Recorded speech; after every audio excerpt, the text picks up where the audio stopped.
Are we being visited by extraterrestrials from other planets? How should Christians respond to reports of aliens, abductions, and UFOs? Get answers today on Creation Magazine Live.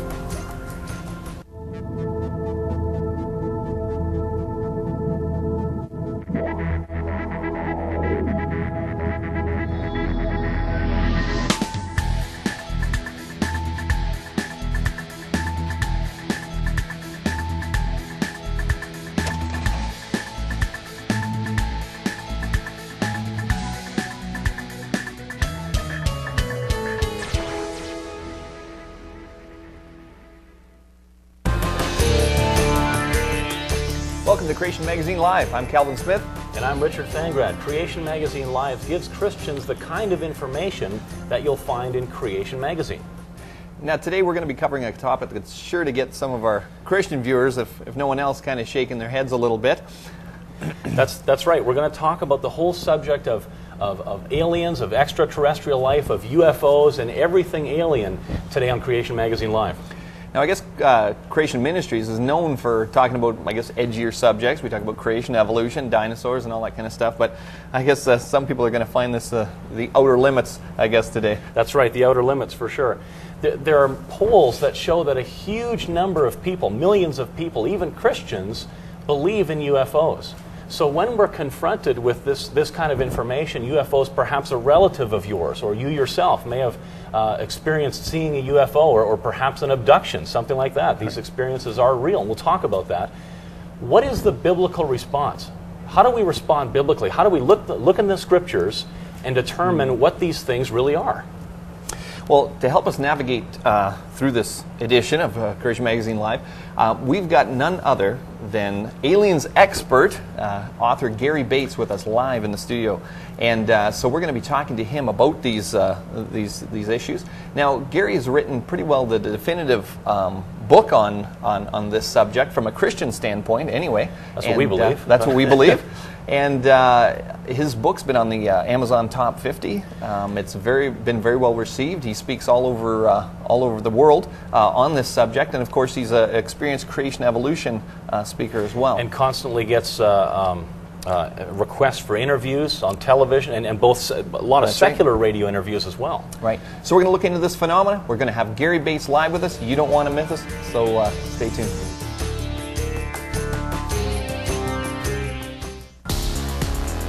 Biological life's enormous complexity is a serious objection to atheistic evolutionary theory.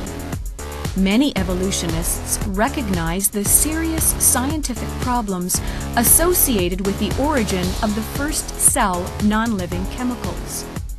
In an effort to avoid the obvious that an all-knowing God created life, some people think that perhaps aliens from other planets were somehow involved in seeding our planet with the building blocks for life millions of years ago.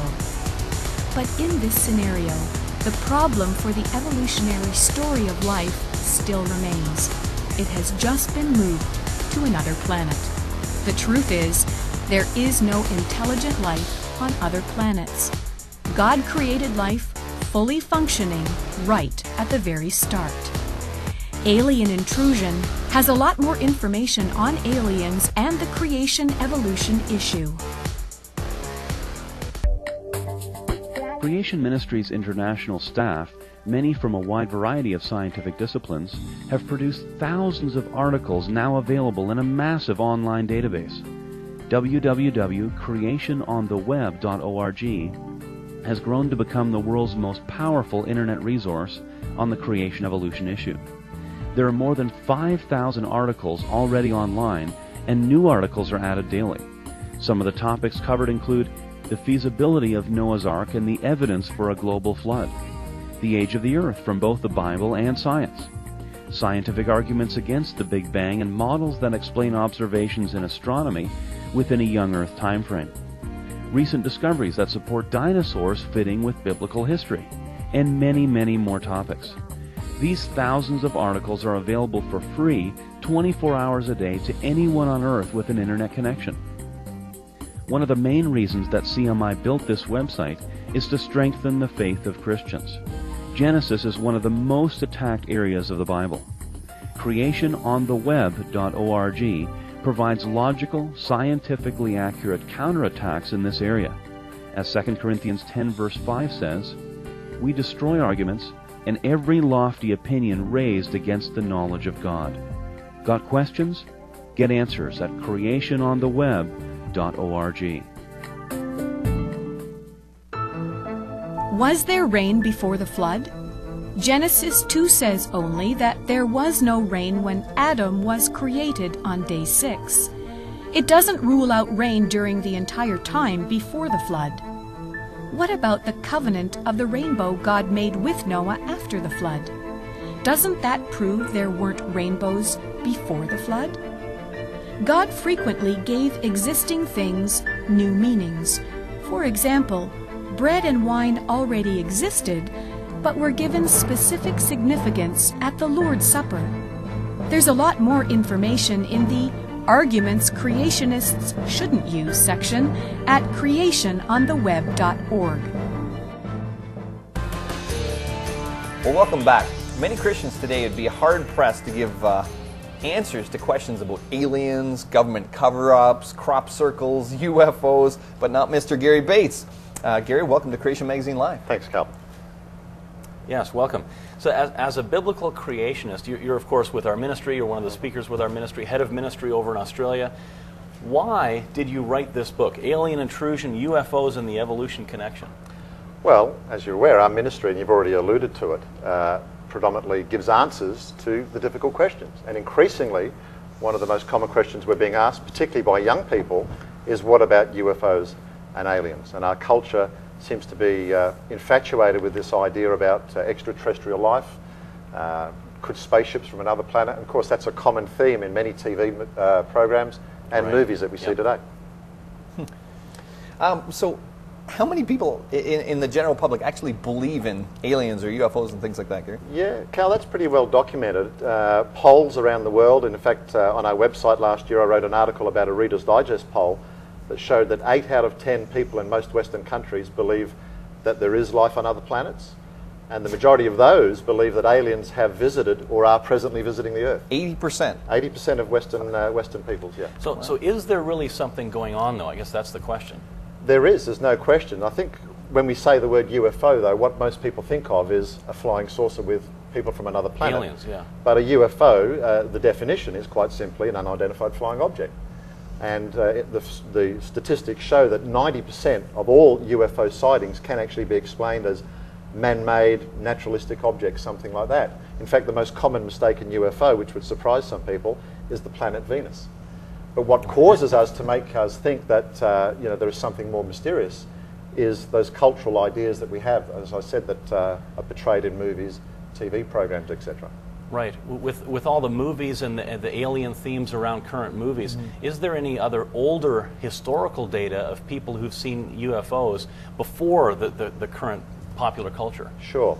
Well, let me just say that although I've said the majority can be explained as naturalistic, man-made phenomena or something like that, there is a small percentage that defy naturalistic explanations, and that's really the area that I looked into and a lot of serious researchers look into. To answer your question, Richard, that you can look back in the historical records. For example, the ancient Romans and Greeks said they saw flying shields with people on board. In fact, in 1896 and 1898, there was a wave of UFO sightings called the airship wave, where they seemed to manifest themselves as a forerunner of that airship technology that was just about to come. Well, so that's interesting. So those people are they're taking kind of the popular culture of their day and then translating it into these sightings, the things that they're seeing. Or alternatively, the UFOs themselves are manifesting themselves into the cultural understanding of the day, which is what I actually think is occurring. Right. Now, I know from reading your book and just knowing who you are, you're very much into sci-fi, and so was I. Growing up as an atheist, as an evolutionist, I really love science fiction, Star Trek and Star Wars and all that kind of stuff. But I can remember reading some books about UFOs when I was growing up, but I was interested in, I wanted some proof. I wanted some facts for all this kind of stuff, and I guess one of the biggest ones I came across were crop circles. I mean, there was real proof. They'd have photos and stuff like that. They weren't there in the nighttime. They were there in the morning. What's the deal with crop circles? Yeah, well, it's a serious field of endeavour. There are people, scientists called seriologists, who actually go out and study crop circles for a living and make good money out of it, I might point out. But yeah, are they really extraterrestrial calling cards? Well, quite simply, it's a subject that's well covered in my book, but crop circles can be man-made quite easily. Yeah. And you know, if I say to people today, you know, they can look at websites and you'll get instructions, for example, on how to actually make crop circles. And you can go to a website and figure out how to make a crop circle? They give you instructions on how to do them. And in fact, Guess what I'm doing after the show. A team, to prove how easy they could be made 100 very simple circles in 100 minutes. And to give you some idea, two gentlemen in the United Kingdom, they first started appearing over there in about the 1970s crop circles, and these two men in the 80s put their hands up and said they were responsible for a lot of these early crop circles. Well, they were debunked by the seriologists. So what happened is a film crew watched these two gentlemen, now in their 70s, undercover in the middle of the night with no help. They didn't tell anybody about it, just being filmed by the crew. And they made a very elaborate crop circle using nothing more than the plank and the 2 bits of rope method. And the next day, they announced it to the world as a new crop circle, and the seriologists came along and said, wow, look, it's a real extraterrestrial one. So these people were caught on film making a crop circle, but then the UFO investigators came and said, no, this is a real alien? That's right. They say the guys that make them with planks and 2 bits of rope are actually the hoaxsters. Well, that's pretty interesting. What do government organizations like NASA and SETI, what are the big government organizations think about these things? Yeah, well, predominantly this is a subject that deals with origins as well, because the only idea or the only basis for extraterrestrial life being out there is from one of two reasons: either God created it or it evolved. And because people think life evolved on Earth, they look out in this enormous universe, they think there's countless galaxies and there could be countless planets, and therefore there must be life that's evolved there as well. So NASA and SETI definitely believe that there would be extraterrestrial life, but the big question is, if it is out there, is it advanced? Could it be reaching us? They certainly don't think so, and they've been investigating it for over 40 years and basically have said there's nothing to report. Okay, but we get a lot of people talking about government cover-up. So their official stance is that there's nothing there. There's no evidence? Certainly no evidence of extraterrestrial visitations, although I said they do believe in extraterrestrial life, under 3 projects called Project Sign, Project Grudge, and then Project Blue Book. As I say, 40 years of investigations. There were some that were unexplained. But see, I believe what we're dealing with is really a supernatural phenomenon. And so there would be no official government stance, if you like, on such a subject. The common answer that the US government gives, for example, is they pose no threat to national security. That's it. That's your standard answer. Okay. Nothing poses no threat to government security. That's basically what they're saying. Yeah, but how would a government, for example, try to explain something that they can't explain to the general population? It puts the government in a precarious position, which is why I think you get that fairly standard answer. So what about all the government cover-ups then we hear about? Well, Roswell is a case in point. In fact, this year is the 60th anniversary of the Roswell crash, where it's claimed that a flying saucer crash landed on a ranch in New Mexico, and the government whisked away the bodies to a secret hangar known as Area 51, etc. It was secret government technology, but it had nothing to do with aliens and flying saucers. Quite simply, in the days before we had rockets and satellites, the government needed to listen to above-ground Soviet nuclear tests, and they had huge arrays of, if you like, balloons with sonar listening devices on them, or acoustic listening devices, I'm sorry, and one of them crashed. But of course the government denied that something was going on because they didn't want the Russians to know they were spying on them. Right. So. But I can remember actually seeing a film, I think it was in the 70s, I was fairly young, and they had this alien autopsy and all that kind of... That's a famous, the alien autopsy. Yeah. Yeah, well, I remember watching that a few years ago, and you know, it troubled me. But you know, Solomon says there's nothing new under the sun, and quite simply, that was a hoax. And the reason it was made was to make money. It was, in fact, one of the biggest hoaxes ever perpetrated on a watching public. I remember watching that, and there was special effects people from Hollywood that said, "Wow, this is really real. Why would somebody go to this trouble and make it look so real?" Yeah, well, in fact, one of the proofs they had is they said that they'd sent a piece of the film to Kodak for verification of its age, and Kodak said, yes, it was 1940s film, But the interesting thing is, if you dig a bit deeper, the producers of the Roswell autopsy movie left out the fact that they didn't send any footage with prints on it. They just sent a piece of the leader tape. So the film itself was aged 1940s, but they couldn't say for sure that it was the film that was in the documentary. So now you mentioned Roswell, and I know popular TV shows like X-Files and stuff like that, and there's even video games about Area 51 and stuff like that. So can you tell us a little bit more about that? Okay, well, if I asked our viewers, who's surprised that government keeps secrets? Of course governments keep secrets. Area 51 is a secret government base. They've developed the SR-71 Blackbird spy plane, stealth technology was developed there, etc. But just because governments keep secrets doesn't necessarily mean that they're harvesting alien technology and reverse engineering it to make lasers or something like that. I mean, it's again that wishful thinking about UFOs poured into the situation, really. But you really do have a large portion of the population that's being fed on these concepts in movies and stuff like that, and they're believing in it. There's so many of these ideas that all link up together: conspiracy theories, crop circles, things that we see in the sky, and so on. All of these ideas fit together in a certain way. We're going to talk more about this in just a moment, so stay with us.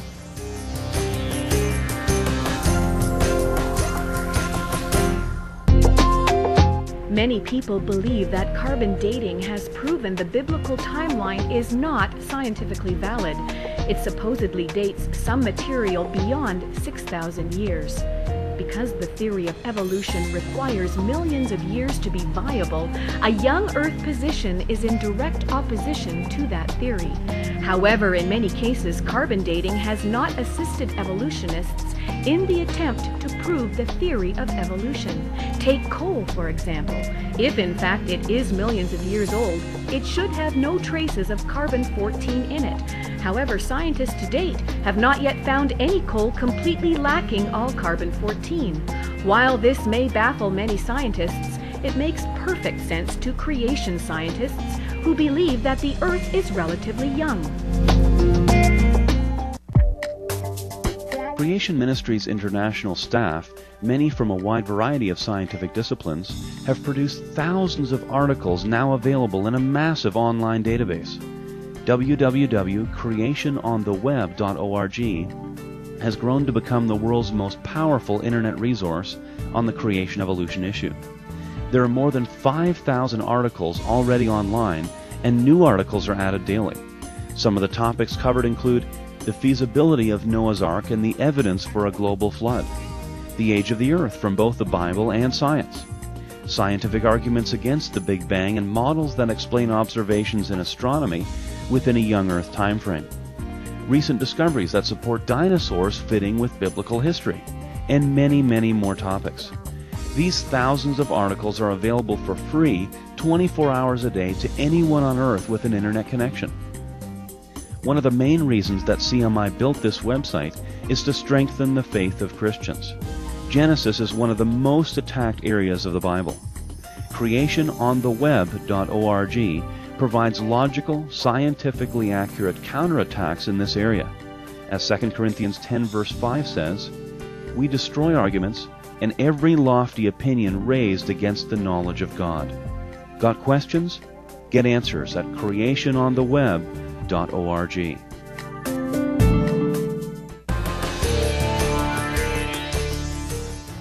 Well, we're back with internationally known author and speaker Gary Bates, and he wrote this book, Alien Intrusion, UFOs and the Evolution Connection. Now Gary, all three of us, and of course many others, are in a ministry called Creation Ministries International. Why would a creation ministry, a ministry that focuses on Genesis and the origins debate, why write a book on aliens? Well, you notice the subtitle is called, the book's called Alien Intrusion. The subtitle is UFOs and the Evolution Connection. And really what we do is we find out how there is a link with this whole phenomena to a question of origins. So origins is a worldview issue, and pretty much, people, when they come to form a worldview, do so as a result of where they think they came from. And so even with the question of aliens and UFOs, where did they come from? It gets back to being an origins issue. And as we know, most people on this planet believe that evolution is a fact. Right. I don't agree with that, obviously, but that's what most people believe because of what they've been taught. And so they extrapolate that idea, if you like, out cosmically. and believe that there could be potentially millions of alien races who have evolved out there. And it's such a popular idea that when your book came out a couple of years ago, recording these shows here in 2007, your book was out in early 2005, That's right? right? It went within the top 50 on Amazon.com, the world's largest secular bookstore. It's a tremendously popular topic, isn't it? It is, and it's the only creation book ever to be on an Amazon top 50 bestseller, which I suppose is a bit of a benchmark, if you like, for the popular books. But again, I think that's because it shows the fascination with the subject. And here was somebody treating it, if you like, in a different way to the way most secular people deal with it. What I found is in the UFO community that, and in most of their literature, is that they ignore a lot of evidence that will dispel the idea that these aliens are coming from outer space. And so I've approached it, if you like, trying to just objectively look at the evidence. I make no apologies that I have a Christian worldview, but I do believe that in the book I just deal with the evidence as it stands. What are we actually seeing? You know, what is a UFO? Where do they come from? And we show, I believe, that they're not coming from outer space, and that aliens did not evolve on other planets. I guess we can explore that a little bit further. You mentioned in the last, just a few moments ago, that there's a small percentage of these sightings, these experiences that people have, that can't be explained. The great majority, you said, can be explained through natural phenomenon and so on, man-made technology and that kind of thing. What about that small percentage that can't be explained? What is really happening there? Yeah, well, I have to say that you know, I wrote the book as a bit of a link, if you like, to try to draw people to the gospel and creation evolution issues. Sure. But I actually found it very confronting myself, because I started to realise that there really was something going on, and there were things happening that do defy naturalistic explanation. People are really having experiences in their bedrooms in the middle of the night, for example. So these are not the people. This is not something in people's minds. They're actually experiencing something and seeing something in the sky. These UFOs. Absolutely, and I'd like people to hear that I'm not a debunker when it comes to this. Even though I'm saying the majority can be explained, but we have to look at the small percentage that can't be explained and try to figure out what's going on. And amazingly, as I did the research, just looking at each episode for itself, I came to discover, no surprise, that the Bible was the only thing that could give me an answer to what was going on. For example, UFOs themselves, I mean, sometimes they appear as shiny nuts and bolts spacecraft, but then they change shape. Some of them have been seen to fly into each other at thousands of miles per hour and become one object. They've disappeared from radar screen. American Air Force pilots have shot at them and they've disappeared from sight. Now, how can a nuts and bolts spacecraft do that? And even the leading researchers, the secular researchers around the world, even though they wanted to deal with the physical evidence, and it pained them to come to a conclusion that they were dealing with what they called a paraphysical or paranormal phenomena. Whereas with my Christian worldview glasses, I would say it's a spiritual phenomenon. Spiritual issue, yeah. I would say, or I don't know, this is my impression, that as I'm talking to a lot of Christians, they kind of just dismiss this. It's kind of like, you believe in aliens, you believe in UFOs, it's kind of like, you're a little wacky, you know, you just put those people on the shelf kind of thing. Yeah. But what you found is there are millions of people worldwide who seem to have similar experiences. You can't just, if your next door neighbor comes up to you and you're a Christian and says, no, I had an encounter with an alien. I mean, we need to have answers for these people, don't we? Yeah, absolutely. And you know, we have to be very careful and gentle, because presume somebody's had an experience. Now, it might not be a real alien, but it could be a real experience. And the typical Christian response, I have to say, is, oh, well, you know, it's just all demonic or something like that. And immediately you say that, what happens is you're putting up a wall. And those people will turn away and they'll go and seek somebody else who'll give them the answers that they want to hear. You know, maybe it's a real alien.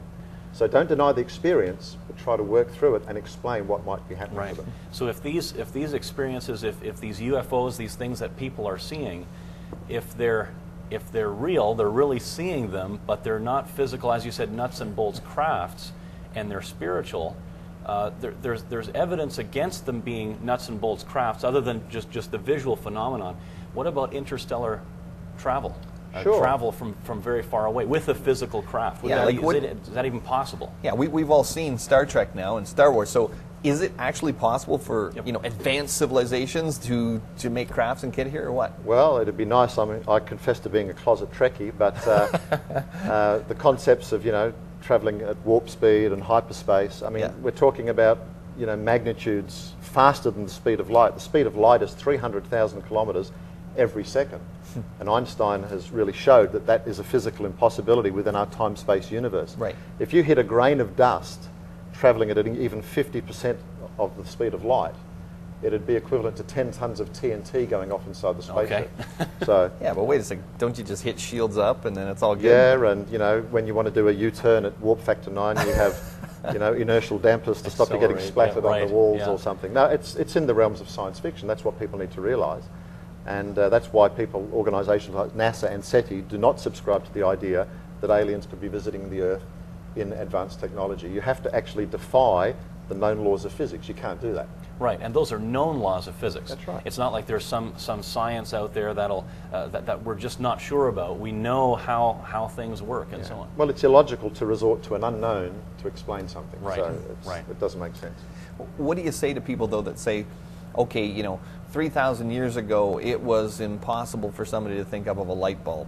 And so, now we've developed technology that we didn't have in the past, and this would be their line of thinking. So wouldn't it be possible to then, maybe, if these people, are following the evolutionary mindset, we evolved on Earth, therefore, there's many planets, ancient civilizations, Sure. couldn't they have evolved or got technology because they're more highly you've evolved? hit the nail on the head there, Cal, because we've all heard of the Big Bang, and you'll probably be talking about that in one of your episodes, but right at the centre of all this is the idea that the universe exploded out of nothing, and clouds of dust and gas coalesced to form planets and galaxies. And I've been to UFO conferences where investigators have stood up and said, hey, we know the great cosmic science experiment evolution is true because here we are.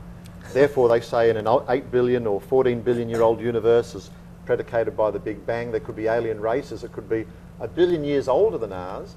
And if they're 1 billion years older, they could be 1 billion years advanced in their technology. More advanced, yeah. But again, if evolution's not true and there was no Big Bang, that just blows a big hole in that theory. Right.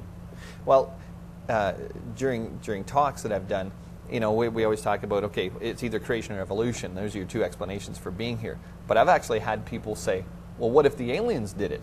So what's your response when people say that? Well, in fact, that is one of the most popular views amongst serious scientists today. They look at the complexity of the DNA molecule and they realise that there's an intelligence behind it. Intelligent design is a concept that people are talking about today. In fact, the co-discoverer of the DNA molecule, Sir Francis Crick, believed that aliens put it there. He realised he was looking at something incredibly complex. But really all you're doing is you're pushing the problem out into outer space where you can't test it. So you've got to then ask, well, if the aliens created us, who created the aliens that created us? And then who created the aliens that created them? And, Same problem. it's that origin of first life. That's the big issue. And all life looks and appears to be incredibly complex as if it was designed. So then, would it be fair to say, well, let you give the answer. What's the number one reason why people believe in aliens? Why do you think, after looking into this, why do you think people believe in aliens ultimately? Well, I don't think it is a number one. I actually think there's two, and they work together. Beliefs in evolution, Okay. combined with science fiction today. Now, I'm not against science fiction, but what we need to know is it's science fiction. Right. Science Yeah. fantasy. And science fiction has been useful. I mean, Arthur C. Clarke invented the idea of satellites to avoid the line of sight problem, if you like, for transmitting radio broadcast. But when it comes to evolution added with it, life on other planets, it is really in the realms of fantasy. So life on other planets, I guess we need to make a distinction between intelligent life versus microbial life. For example, NASA's looking for life on Mars. Would we have a problem with that? Well, it's interesting that people think that life on Earth We're came going to have from to take Mars. this up in just 1 minute. We'll have lots of more questions for Mr. Gary Bates, and we'll get some great answers in just one moment.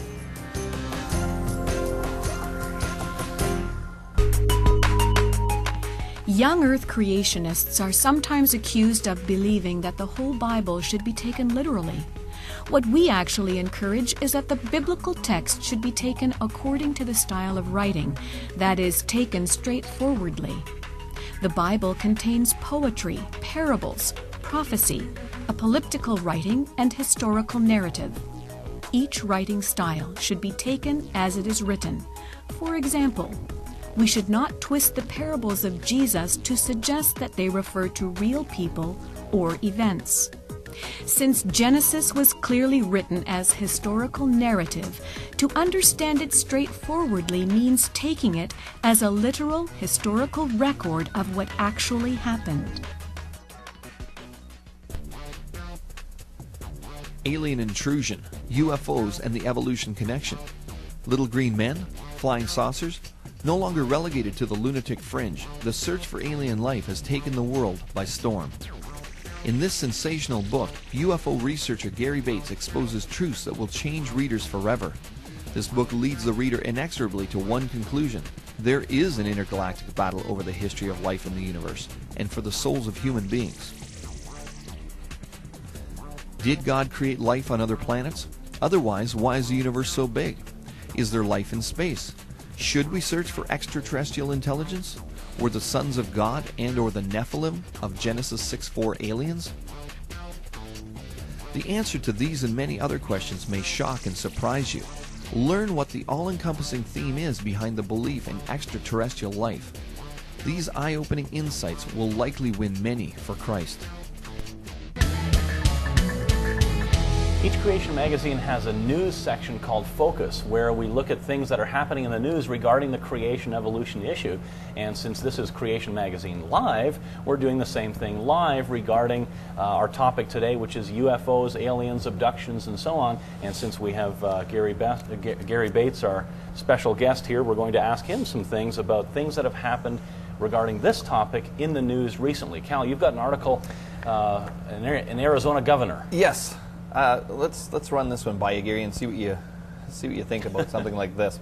The article, very recent, titled "Former Arizona Governor Comes Forward About UFO Sightings from 10 Years Ago," and it says this governor trotted out an aide dressed as an alien 10 years ago to spoof the frenzy surrounding mysterious lights in the Phoenix sky. Now he says he saw the lights himself and believed from the start that they were extraterrestrials. I'll just move down a bit, and he says, "I'm a pilot and I know just about every machine that flies." He was a former Air Force captain, told the Arizona Daily Star on Thursday. "It was bigger than anything that I've ever seen." He's describing what he's witnessed. "It remains a great mystery. Other people saw it, responsible people. I don't know why people would ridicule it." And he told a major news network the craft he saw March 13th, 1997 was enormous. It just felt otherworldly. In your gut, you could just tell it was otherworldly. Now here's a guy, that probably has something to lose by coming forward, because there's a lot of people that would just like dismiss him as a quack. But he's a former governor, and he's very bold. Well, I think the relevant point is he was a former governor, so he obviously wasn't game to make comment about it at the time, right, because it would be ridiculed. But more and more people are actually coming out and, if you like, confessing about their UFO experiences. And I know that people out there watching today, and even Christians, right, will have seen UFOs.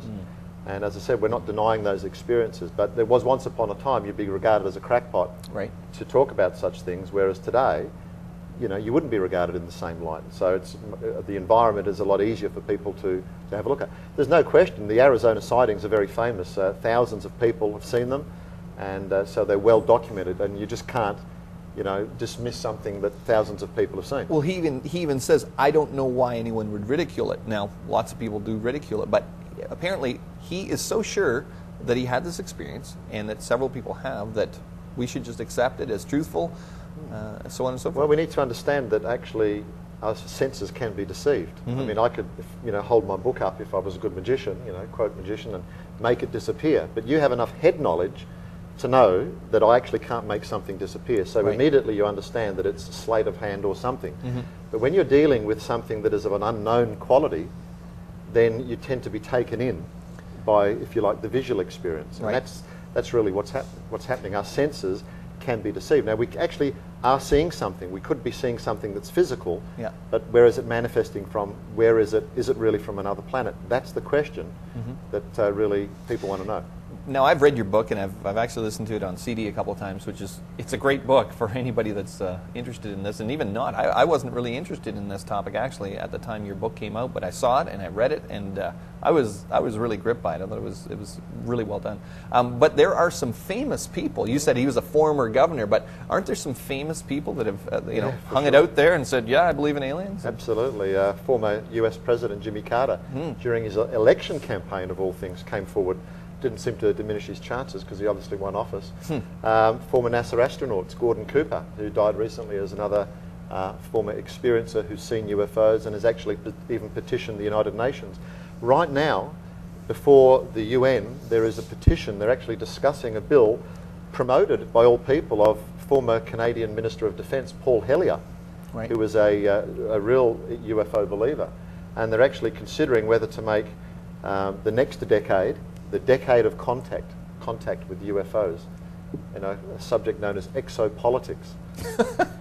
Now that's fascinating to me because, okay, you got Jimmy Carter, it's his election year. He comes out and says, yeah, I believe in aliens, but myself as a Christian now, I mean, a lot of my family think I'm crazy just because I'm a Christian and I have a belief in God.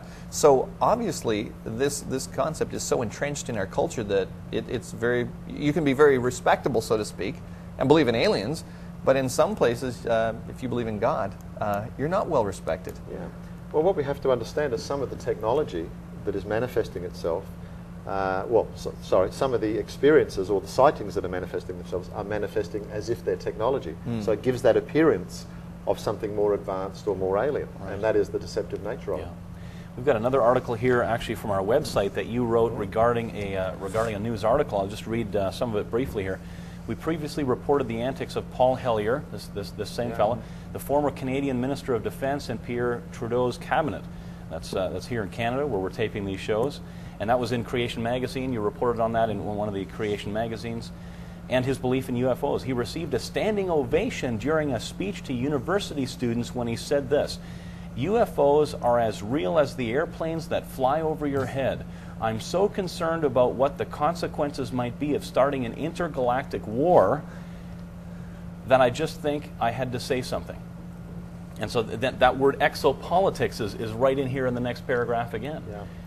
Well, the interesting thing about Paul Hellyer and Jimmy Carter and this former Arizona governor, why they've become so convinced is because they've seen something. They've had an experience. And we're talking about the deceptive nature. We're going to talk about abductions in a moment. But the big issue is when people have a real experience, that becomes their filter for truth. In other words, they can put on now a different set of glasses because of their experience. And they start to discern everything through their experience. And we have to be aware, and we know as Christians, experiences can be deceptive. We have one authority, which is the Bible, which is the one that we need to hold up to act as a filter for these types of things. What's interesting about this particular article that you wrote is the title. Global warming might become an alien agenda. How do you link global warming with an alien agenda? Yeah, well... Don't you link everything to an alien agenda? I don't know. Well, it's a world, just like you said, it's a filter for viewing issues. It's a filter for viewing your worldview. Well, the first thing, he's pretty clever because he's an ex-politician, right? So they know how to market themselves and to sell themselves. And global warming is one of those hot topics at the moment. So what he's doing, he's using global warming, if you like, as a take to draw people into this whole UFO phenomenon. So the idea is that these aliens will have a super advanced technology, and they'll be able to solve the current the perceived global warming crisis. That's right. Well, if they've got advanced technology and they can overcome the speed of light and the interstellar dust and all the other problems that are out there, they must have overcome global warming on their planet. They've obviously got technologies that don't cause those types of things. So, if we can be friendly with them, maybe they can solve our perceived problems. So the idea is that they'll come down and with a super advanced technology, they'll solve all our problems, and they'll be our saviors and set us on the straight and narrow. Exactly. I guess that's the idea when we think about some of these things. Very interesting thinking about UFOs and the news and what's going on. Just I the find it popularity. so interesting that he received a standing ovation from so many students because Isn't of his that belief. interesting? It's a very, very popular idea. That's why we're doing the show today.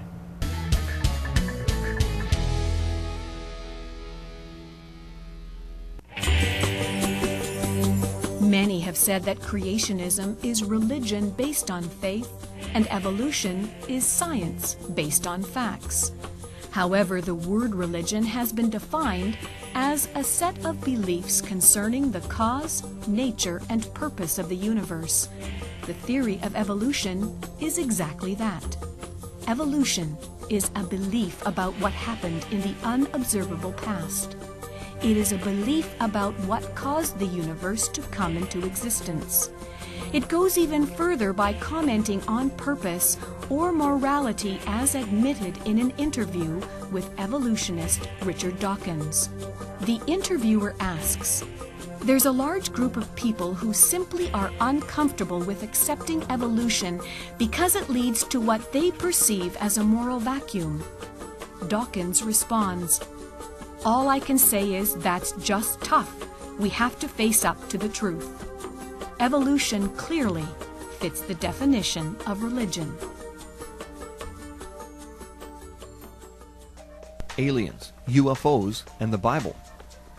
Every day there are hundreds of UFO sightings. Are they alien spacecraft as many people believe? What do we really know about this intriguing phenomenon? This illustrated lecture is a great overview of this baffling mystery.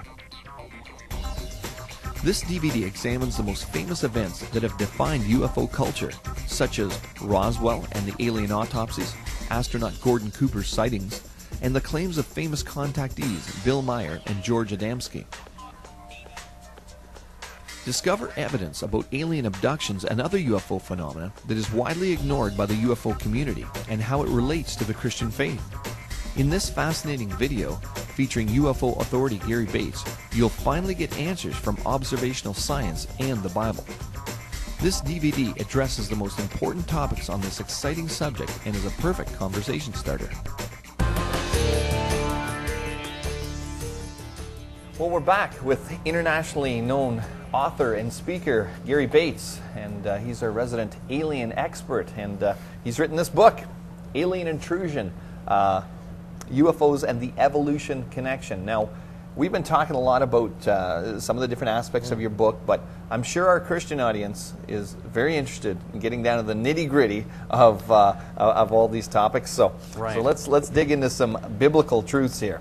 I mean, one of those things that a lot of people hear about and it ends up being kind of scary is alien abductions. What is happening with alien abductions? Is that something that's real? Is it a hallucination again, or what's happening with alien abductions? Well, let's just look at what's happening.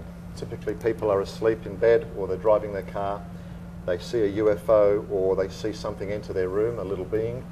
Sometimes it walks through the walls, or it walks through the roof, or something like this. Now we know, again, a physical being, as we understand physical, can't do those sorts of things.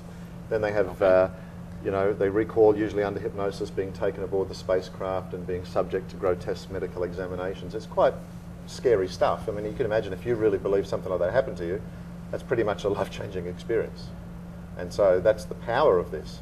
But again, when you hear what's happening and you do get to the nitty-gritty of it, what people are being told by these so-called entities, because obviously I don't believe that they're aliens, that's where you can unpick it. And you'll find, I think, Christian apologist John Ankerberg basically said, why do aliens fly millions of light years across the universe just to come and tell us that our Bible's wrong and teach us New Age ideas? Which is pretty much what it boils down to. So that's the kind of information that's being communicated in these abductions? Yeah, that people are often told that although they're subject to very, very harsh treatment, brutal, some of it is quite disturbing, so people need to be prepared for some of the confronting evidence in my book.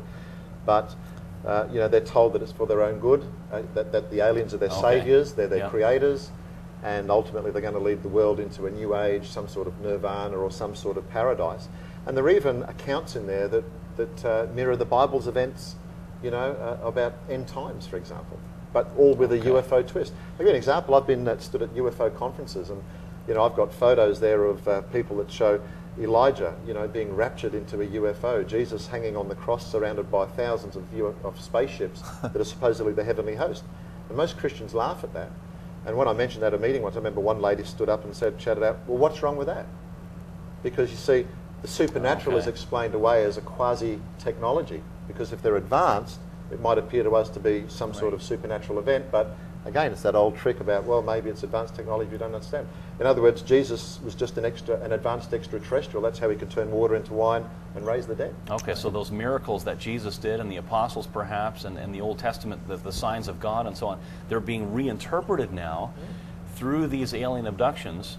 And so people, you've met some of these people, and I know you've told me that they're very difficult to talk to about the truths of Scripture. Yeah, it's because the experience they've had is so powerful. That's one of the problems. And but the way we can explain it, I believe, as I said, is using the Bible. We don't try to fit UFOs in the Bible, which is what these guys are trying to do.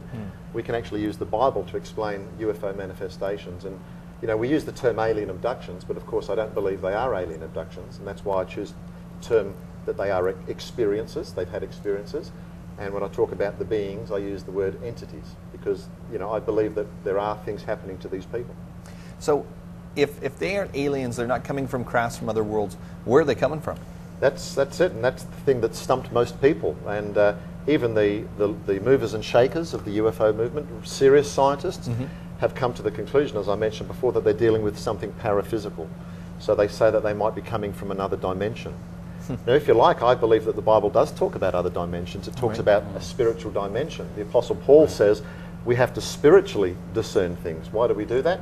Because we've got to use the Bible to interpret, if you like, events that we can't actually understand in our own physical realm. And the Bible does talk about beings, if you like, that come from another realm, and that is angels. Yeah. And there, of course, there are fallen angels, those who, are part of Satan's plan to deceive and lead people astray from the God of the Bible. And people often at conferences and so on, when you and I are out speaking, and people see Gary's book on the table and they see it sitting there. I mean, you've noticed this. People look at it and they think, "What? How come you guys have a book on aliens? You're a creation ministry." Right. And then when we explain to them just very quickly that one of the things that you've noticed and that you say in the book is the abduction experiences stop if the name of Jesus is invoked. Then the lights go on. It's like, okay.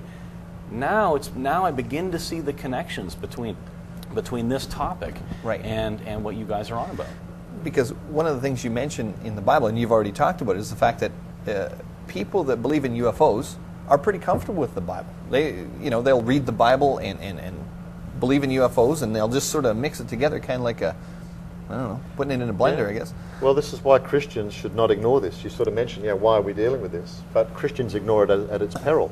And, as you said, I've spoken all over the world, and invariably, just about every meeting I go to, I'll have Christians who'll come up to me and have seen a UFO, and some have even had experiences. And even they've been very uncomfortable to talk. Often I'm the first person they've ever revealed that to. Right. But one of the reasons they actually end up believing in life on other planets is because even they've been conditioned by the popular culture.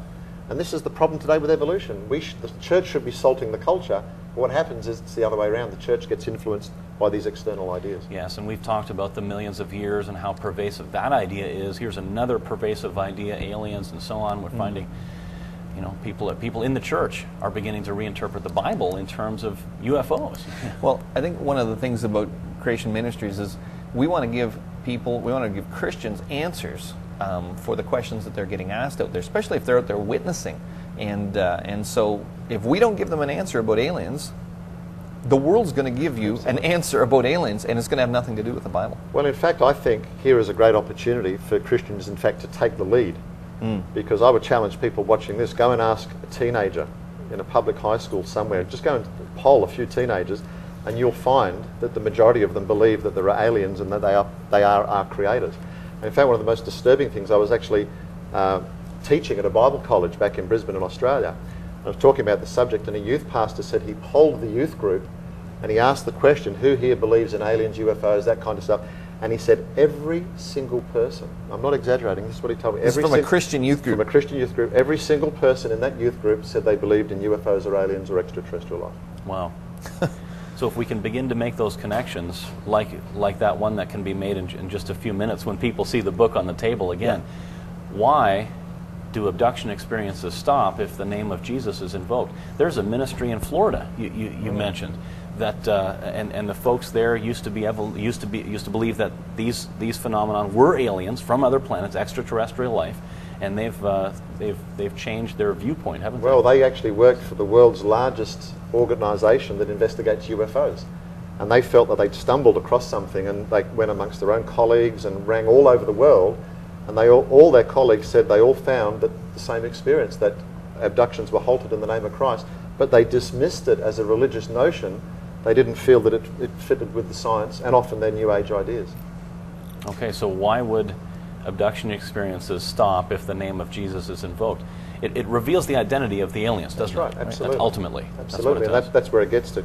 And the other thing I sort of talked about Christians taking the lead and asking people out there, because one of the reasons I actually got into the book was to use a subject matter that I was aware that the world was very interested in as a mechanism to lead them to the gospel, to lead them to Christ. And one of the great blessings I've had in the book is we have seen people come to the Lord through the book, just by reading it, because they were basically just interested in aliens, and they got confronted with the gospel. They actually You know, as I mentioned earlier, that somebody described the book like an onion, that you gradually peel off the layers and you start to debunk the ideas of, you know, hyperspace travel and evolution and aliens being our creators, and then you are left with what?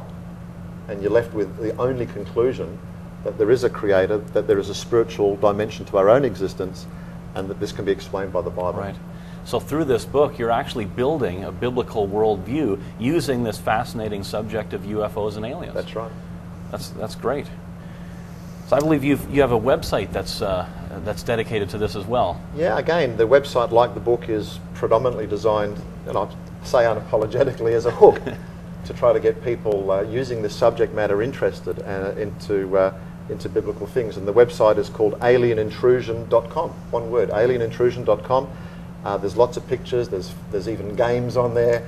You can click on a picture and get a fast fact about UFOs, etc. Right, all these fast facts. Yeah, and it'll lead people to our website where they can get the book and DVDs and other creation material as well.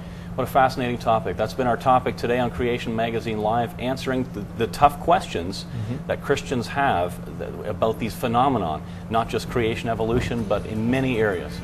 We'll be back.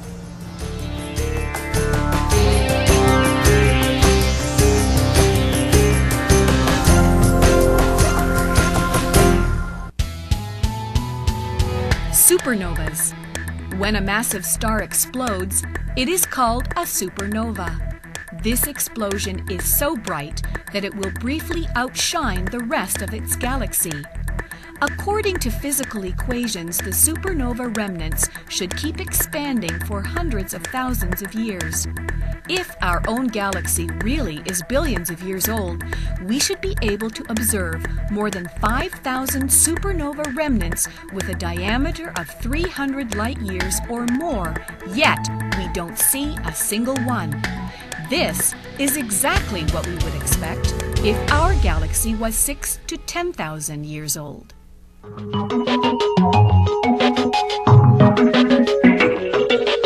Finding answers to questions about the origins debate. Creation or evolution? When the results are in, which one is supported by scientific observations? Find out at creationontheweb.org. Creation scientists and researchers from around the world have contributed more than 5,000 articles, many of which appeared in leading creationist publications like Creation Magazine and the Journal of Creation over more than 30 years. A new daily front page article keeps web visitors informed about the latest breaking news in the creation evolution debate. When news breaks about the latest evolutionary ape man or some major supposed evidence for evolution, check out creationontheweb.org for a Christian creationist response. Each weekend, the website features a feedback article, a response to web visitors' email feedback. Often, the anti-creationist arguments in skeptics' emails are refuted in a detailed response by a CMI staff member. So in a very practical way, believers can see that the Bible, and particularly Genesis, can be defended against skeptics' arguments. The website includes an online store where you can browse through hundreds of the world's leading creationist books, DVDs, and related materials, all available to build up the faith of the believer. Got questions? Get answers at creationontheweb.org.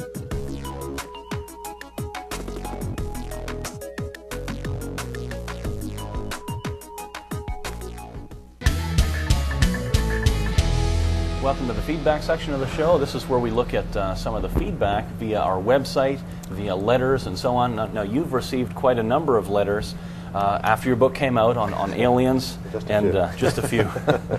Here's one of them that we thought was interesting. Fast food giant firms up alien beliefs is the title that we've given to this. Hi Gary, I thought you might find this interesting. Recently I took my children to McDonald's for a treat and they received a little music toy with their meal that plays an innocent sounding chorus of the tune called Doobie Dam Dam by a German pop group called Banneroo. He mentioned the lyrics, he wrote down the lyrics as well. When I was lying in my bedroom, there was a scary sound behind the door. It was a sound of space and nowhere I never heard before. Got out of bed and saw this green light. There was something going on, but then I saw an alien and he began to sing his song. And then it goes into the chorus. So here's a McDonald's treat for little children, and they're weaving in aliens into this little treat. Well, it was for young children because it was actually in the Happy Meals. So, Happy Meals, yeah. So this tune was a #1 song apparently over Europe and many parts of the world.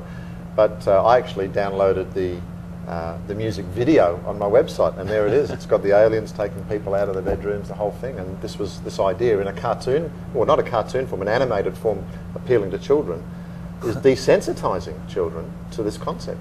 So, I actually think things like that, although you might laugh and joke, but when we desensitize our children in such a way, then they're more prone to deception.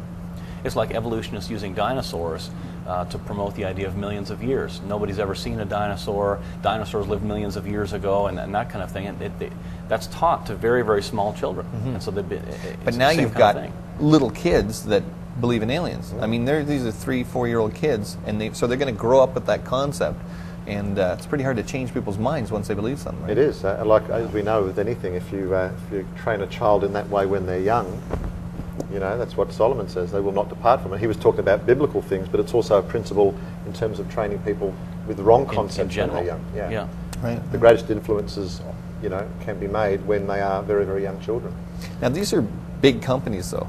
Like, this is McDonald's, and of course, like you said, well, it's just a joke, or it's just a treat, or something like that. But have you found that, you're seeing that more and more with large companies? Well, let's have a look at what's popular. In movies, you can go onto any websites like Yahoo and look at the highest grossing movies of all time, and you'll generally find between 70 to 80% of the highest grossing movies of all time are sci-fi. Sci-fi, yeah. In fact, the largest, most watched TV show in the history of this planet is Star Trek: The Next Generation. More people on the planet Earth have watched Star Trek: The Next Generation than any other TV show. And Eric von Daniken, some of our older viewers will know, he wrote that book called Chariots of the Gods, one of the largest selling books of all time, not just in sci-fi. He built a museum in Switzerland called Unlocking the Mysteries of the World, dedicated to UFOs. The major sponsors were Coca-Cola, Fujitsu, Siemens, some of the largest corporations in the world today. Wow. Here was another feedback we got. We titled it Aliens, Evolution, and the Occult. And actually the person asked you quite a few questions, but one of the things he pointed out is he said after reading your book, what caught my attention in the first few pages of the book was the intriguing account you related how after Steven Spielberg's film Close Encounters of the Third Kind, alien descriptions were modified to the extent that they were manifesting themselves like those depicted in the movie, and yet prior to the film they'd been described differently.